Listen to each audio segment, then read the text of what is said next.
We're Meghan and Matt, and we just spent the last month driving through Canada to Alaska for a road trip of a lifetime. In this video, we're going to share our first impressions of the 49th U.S. state while exploring the town of Valdez. The mountains, the lions, and bears, oh my! This is our first time in Alaska, and we are so excited, so let's start from the beginning. Last time you saw us, we were finishing the Alaskan highway. So screwed up! Let me catch you up on what's been going on. We had a bunch of packages sent to Fairbanks, and when we got there, it was not what we expected. It's definitely not a touristy town. The other problem is we've been caught in wildfire territory during active wildfires. And it's so hazy outside, we really haven't been able to keep the doors open for an extended period of time because everything just smells like smoke. Over there, you should be able to see the Wrangell Mountains, but now they are completely covered with a thick layer of haze. It smells like you're next to a campfire, but you're not, and that's pretty concerning.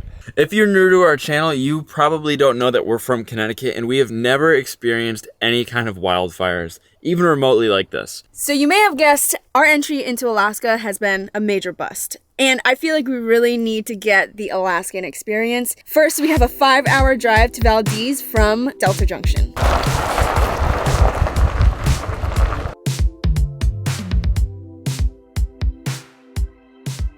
We're going to be doing the Kastner Creek Glacier Ice Cave. So it should be really awesome. It's a short hike, relatively easy. We made it to the ice cave.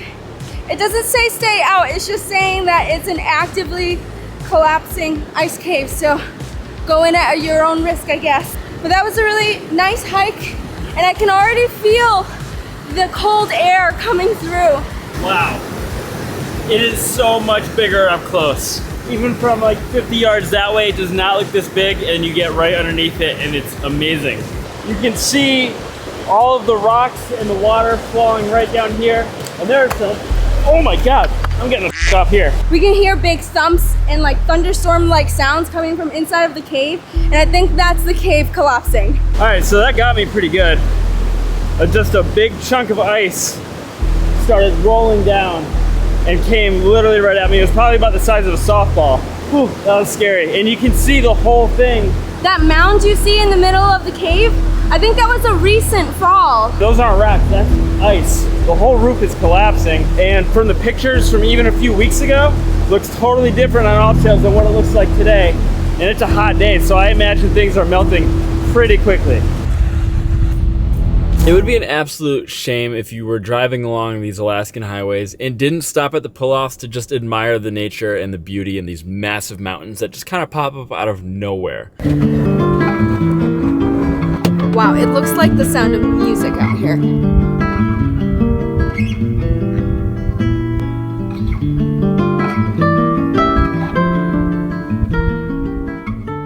Hello, this is just a little pull-off on the Richardson Highway. One thing that I did learn about Alaskans is that they don't refer to their highways as the numbered values. They refer to them as the names. So this is the Richardson Highway.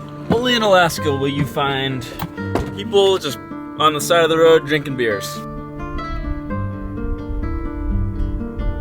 On our way into Valdez, just past the Worthington Glacier, which is magnificent in its own, we came across this pull-off, and look how beautiful these views are. I think we're gonna love Alaska. And I'm excited to have a real Alaskan experience. The last few days have been pretty rough. And it's about to get a little rougher before it gets better. We're stuck? Yep. All right. We're not stuck, like totally stuck yet.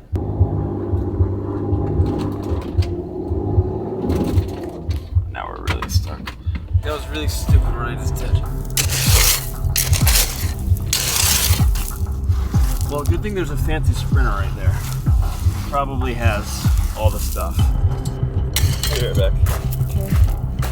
Alright, gotta love when your Sprinter neighbors have all the tools. They even got a winch in case they need to pull us out. Down like 100 miles into the 500-mile one way.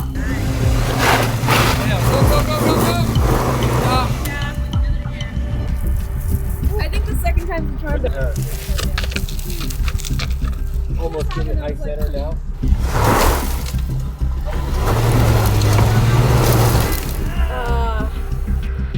I'll come around behind you. Yeah. Oh, yeah. Oh, yeah. Well, Rick and Chris are gonna save us. So So I got us really stuck, but our new neighbors, Rick and Chris, are super helpful. They're gonna pull us out with their super fancy sprinter, with the winch, with the treads. They got it all.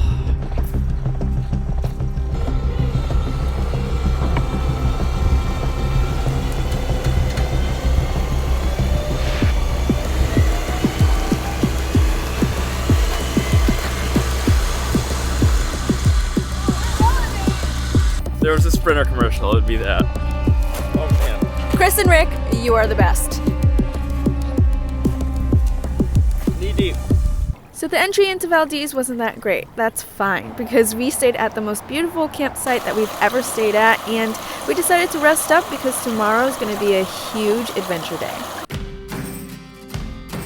We're here at the Solomon Gulch Hatchery, and it's a really cool place to spot some wildlife. The bald eagles here are as common as any bird you might see anywhere else. It's really cool to see them in action, just going, diving in, snagging the salmon. There are bears here, which we haven't seen any yet, but I'm sure we will. And there's a rock full of sea lions just hanging out, basking in the sun. You can hear their roars. It's a roar, roar, roar. It's a really cool place to see. This is incredible. The mountains, the mountains, the lions and bears, oh my. We are from Connecticut, a coastal state on the east side of the US.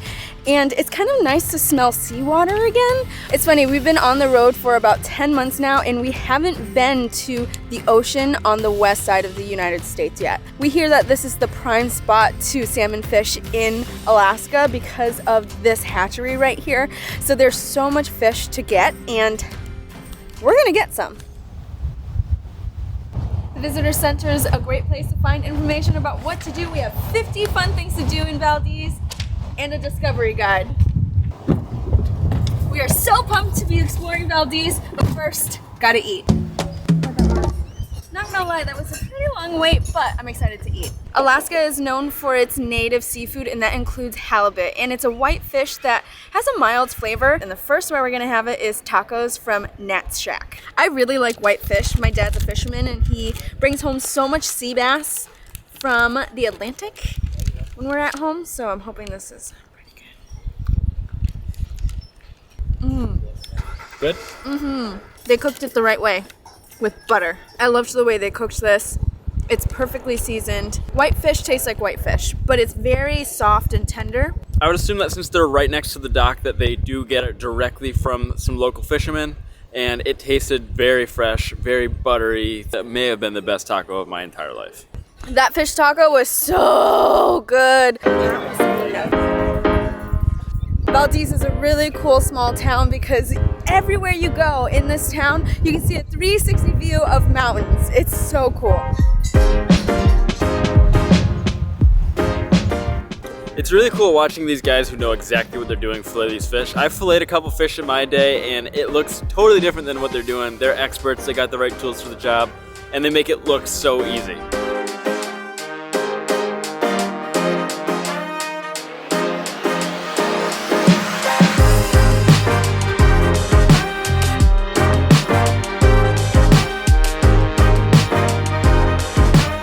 Since we're in Valdez, we can't leave here without at least trying to catch our own dinner, so we grabbed some poles at Valdez Outfitters. We are in the port of Valdez, right next to the Solomon Gulch Hatchery. We just went to Valdez Outfitters and got a couple rods. They were like 50 bucks each, some lures, a cooler, some ice. We're gonna do our best to catch some dinner. Believe it or not, I've never gone fishing before except with my dad when I was younger, but I don't even remember it, and I'm pretty sure I never caught anything myself. My dad is an expert fisherman, so I'm ready to pick up the family trade in Alaska.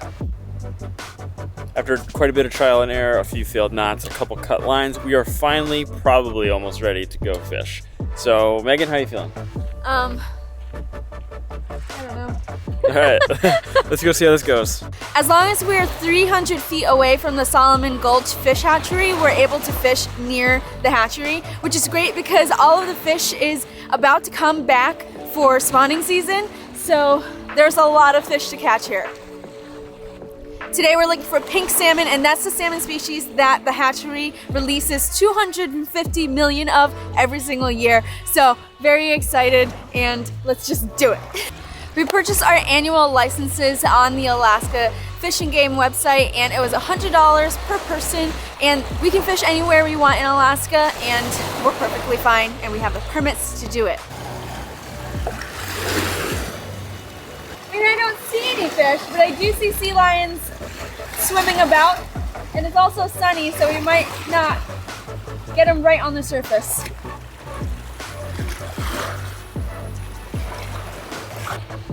I'm definitely getting the hang of how this pole works, so hopefully, you know, we don't have to wait too long to get dinner.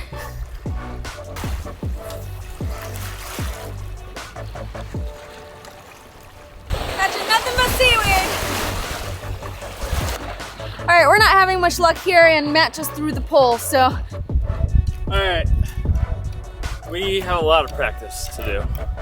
Very unsuccessful. More frustration than anything, but I don't know. We don't know what we're doing, so I think time for a little snack, maybe a beer and some YouTube, and then we'll get back to it. We got a lot riding on this. If I don't catch us dinner, we're gonna just eat plain rice and vegetables. Bye.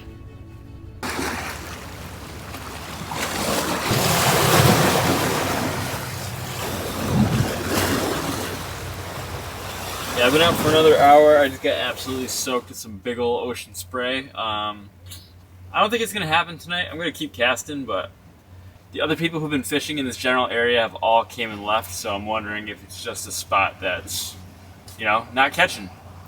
But I'm gonna keep going because I'm optimistic and just kind of peacefully chilling out there. So hopefully I have some good news for Megan because I know she's hungry.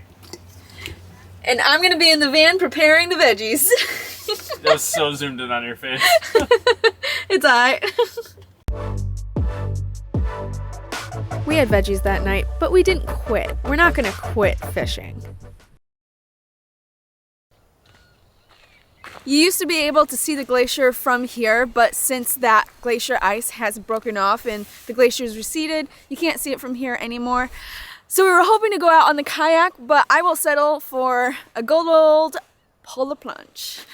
You can still kayak on it, but we've never kayaked in ice water before. There's floating ice rolling around everywhere, and we just don't have the experience. There's a bunch of places where you can pay a guide to take you out. I don't know if we're gonna do that, but we're definitely not gonna take our kayak out. I talked to one of the local guides in town earlier today about what it's like kayaking out here, and he said basically stay away from any ice. The first question he asked was, had we paddled around any ice before? And that answer is no. So we have no experience in a inflatable kayak. So I think for those reasons, we're gonna have to say no paddling on this. But we might go in.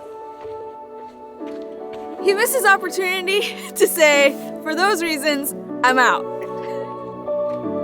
Did you really go to Glacier Lake if you didn't go in the water? Suit up! All right, we're ready to jump in. See you now.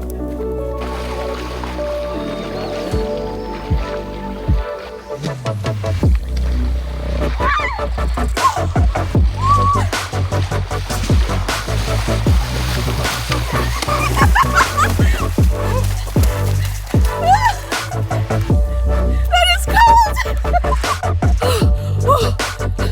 I loved that. My feet, well, they're warming up now, but I'm pleasantly surprised. That wasn't as bad as I thought it would be. yeah, every time I go into really cold water like that, I always feel like really woken up right after. I could run a marathon. Maybe we should run a marathon. All right.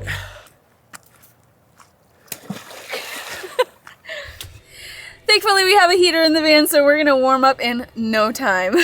I'm like still so cold, kind of like I feel like I'm chilled to the bone, like my insides are cold. Yeah. Even being in the heater, I'm still like. One thing that I've noticed a lot about Valdez and kind of Alaska in general from everything that we've seen is the amount of just stillness that's out here. You don't hear anything besides the rivers and birds and water running. There's way less people out here than any other place that we've been. And we're just outside Valdez, probably about 15 minutes is where the glacier is. I wish we could camp here because it's really cool views, and I bet you we could catch a really cool sunset or sunrise if the sun decided to ever set or rise. Even though we've been to a lot of really cool campsites throughout our journeys, I'd have to say the ones that we stayed in Alaska are probably already some of the top ones we've stayed at. This one was one of our favorites, right on the water at Robe Lake. The next day we returned to the fish hatchery and it was a completely different experience.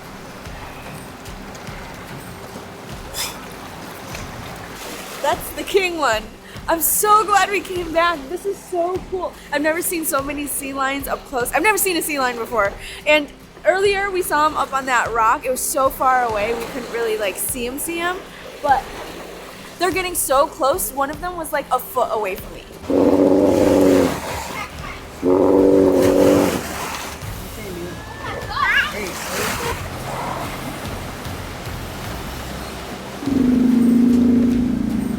I'm really stoked to be able to see these sea lions at such a close range, and they are right there. One of them we could touch if we wanted to, but you're not supposed to touch them, so we didn't.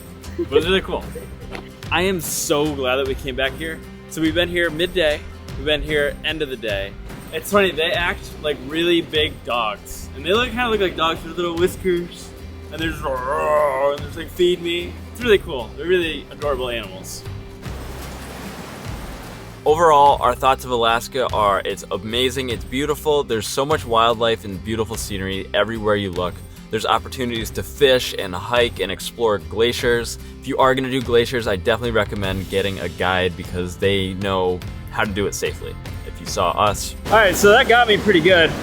we don't. Alaska's definitely on the pricier side of places that we've been because they have to import everything. Just know that when you're doing these tours, you are supporting the local economy, which is always a great thing to do when you visit. We can't wait to share the rest of Alaska with you. We're beyond stoked and grateful to be here. So if you want to come along for the ride, make sure you're subscribed, comment down below what your favorite part of the video is. Can't wait to share with you what happens next. Thank you for watching our video and make sure you're subscribed to watch us travel 1 million miles.